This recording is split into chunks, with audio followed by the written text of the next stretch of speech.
The First Amendment was 7 years old when the government figured out how to work around it.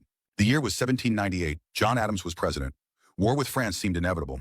And the Federalist-controlled Congress had a problem. The Constitution said they could not restrict freedom of speech or press. So they did not call it restriction. They called it the Alien and Sedition Acts. Stay with me, because the congressional vote that followed is the receipt they never put in your civics textbook. On July 14, 1798, the House passed the Sedition Act by a margin of 44 to 41.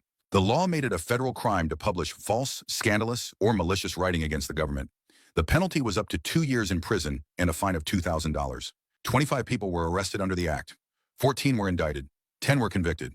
Matthew Lyon, a congressman from Vermont, was sentenced to 4 months in jail for writing that Adams had an unbounded thirst for ridiculous pomp. James Callender was imprisoned for calling Adams a repulsive pedant. The Federalists argued this was not censorship because truth was a defense. But here is what they did not mention in the congressional record. The burden of proof was on the defendant. You had to prove your criticism was true in a courtroom with Federalist judges. The acts expired under Jefferson in 1801, but their legal framework was never challenged. It became the blueprint for the Espionage Act of 1917, which is still used today. 7 years. That is how long the First Amendment lasted before they found the loophole.